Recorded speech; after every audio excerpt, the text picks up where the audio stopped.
ಏನೋ ಮನಸ್ಸಿನಲ್ಲಿ ಒಂದು ಹಂಬಲ ಇತ್ತು, ಸಮಾಜದಲ್ಲಿ ದೊಡ್ಡ ಸೇವೆ ಮಾಡಬೇಕು, ಶೋಷಿತ ವರ್ಗದ ಪರವಾಗಿ ನಿಲ್ಲಬೇಕು, ಅವರಿಗಾಗಿ ಏನಾದ್ರೂ ನಾನು ಕೊಡುಗೆ ನೀಡಬೇಕು ಅನ್ನುವಂತ ಛಲ ಮನಸ್ಸಲ್ಲಿ ಇಟ್ಕೊಂಡು ಸರ್ಕಾರಿ ಶಾಲೆಯ ಶಿಕ್ಷಕನಾಗಿಯೇ ವಿದ್ಯಾಭ್ಯಾಸ ಮಾಡಿ ಪ್ರಯತ್ನ ಪಟ್ಟು KS ಪರೀಕ್ಷೆಯನ್ನು ಪಾಸ್ ಮಾಡಿ ಇವತ್ತು ಆದರ್ಶ ವ್ಯಕ್ತಿಯಾಗಿ ಉನ್ನತ ವ್ಯಕ್ತಿಯಾಗಿ ನಮ್ಮ ಮಧ್ಯೆ ಕಂಗೊಳಿಸ್ತಾ ಇದ್ದಾರೆ.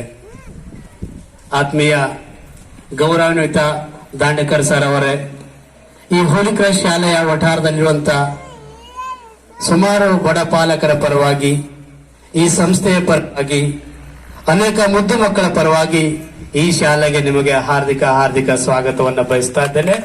ಶಾಲಾ ಸಂಚಾಲಕರು ಮತ್ತು ಮುಖ್ಯೋಪಾಧ್ಯಾಯರು ನಮ್ಮ ಪ್ರೀತಿಯ ಕಾಣಿಕೆಯಾಗಿ ಪ್ರೀತಿಯಿಂದ ಆತ್ಮೀಯತೆಯಿಂದ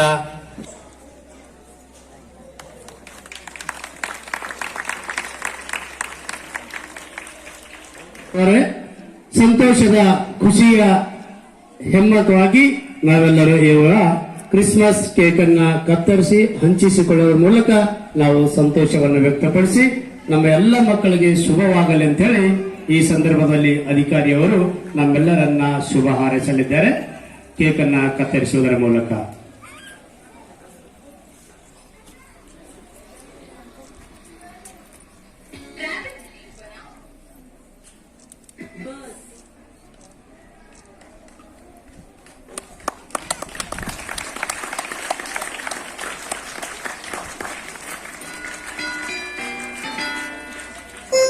ಈ 3 ಪರೀಕ್ಷೆಗಳು ನಾನು ಅದರಲ್ಲಿ ಪಾಸ್ ಆದ.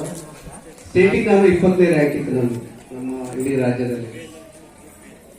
ನಾನು ಹೈಸ್ಕೂಲ್ ಟೀಚರ್ ಆಗಿದ್ದುಕೊಂಡೆ ಇಲ್ಲಿ ಎಕ್ಸಾಮ್ ಪಾಸ್ ಮಾಡಿ ಮೇನ್ಸ್ ಒಂದು 3 ತಿಂಗಳು ನನ್ನ ಫ್ರೆಂಡ್ಸ್ ಎಲ್ಲ ನೀವು ಅಲ್ಲಿ ಬೀದರಲ್ಲಿ ಇದ್ರು ಓದಲ್ಲ, ನೀವು ಡ್ಯೂಟಿ ಫ್ಯಾಮಿಲಿ ಅನ್ಕೊಂತ ಅಲ್ಲಿ ಇರ್ತೀರಿ, ಒಂದು 2-3 ತಿಂಗಳು ಬಂದು ಬೆಂಗಳೂರಲ್ಲಿ ಓದ್ರಿ ಅಂತ ಹೇಳಿ ಅವಕಾಶ ಮಾಡಿಕೊಟ್ರು. ನಾನು ಓದಿ ನಾನು KS ಎಕ್ಸಾಮ್ ಪಾಸ್ ಆದೆ. KS ಎಕ್ಸಾಮ್ ಪಾಸ್ ಆಗಿ ನಾನು ಸೋಷಿಯಲ್ ವೆಲ್ಫೇರ್ ಡಿಪಾರ್ಟ್ಮೆಂಟ್ ಅಲ್ಲಿ ಡೆಪ್ಯೂಟಿ ಡೈರೆಕ್ಟರ್ ಆಗಿ ಸುಮಾರು 2010ರಿಂದ ಇಲ್ಲಿವರೆಗೆ ನಾನು ಕೆಲಸ ಮಾಡ್ತಾ ಇದ್ದೀನಿ. ಈಗ ನಾನು ಬೀದರ್ ಜಿಲ್ಲೆಯ ಜಿಲ್ಲಾ ಪರಿಶಿಷ್ಟ ವರ್ಗಗಳ ಕಲ್ಯಾಣಾಧಿಕಾರಿ ಕೆಲಸ ಮಾಡ್ತಾ ಇದ್ದೀನಿ. ನಿಮ್ಗೆಲ್ಲ ಬಹಳ ಚಲೋ ಗೊತ್ತು ಆ ಮೊರಾರ್ಜಿ ಸ್ಕೂಲ್ ಇದೆ. ಈ ಒಂದು ಹೋಲಿ ಕ್ರಾಸ್ ಶಿಕ್ಷಣ ಸಂಸ್ಥೆ ಅಡಿಯಲ್ಲಿ ಇವತ್ತು ಹ್ಯಾಪಿ ಕ್ರಿಸ್ಮಸ್ ಮತ್ತು ಪೇರೆಂಟ್ಸ್ ಮೀಟಿಂಗ್ ಕಾರ್ಯಕ್ರಮವನ್ನು ಆಯೋಜನೆ ಮಾಡಿದಂತ ಫಾದರ್ ಅವರೇ, ಇವತ್ತು ನಮಗೆಲ್ಲರಿಗೂ ಒಂದು ಸಂತೋಷದ ವಿಷಯ. ತಾವೆಲ್ಲರೂ ಖುಷಿಯಿಂದ ತಮ್ಮ ಮಕ್ಕಳ ಒಂದು ಕಾರ್ಯಕ್ರಮವನ್ನು ನೋಡುವುದಕ್ಕೆ ನೀವೆಲ್ಲ ಇಲ್ಲಿ ಬಂದಿದ್ರಿ.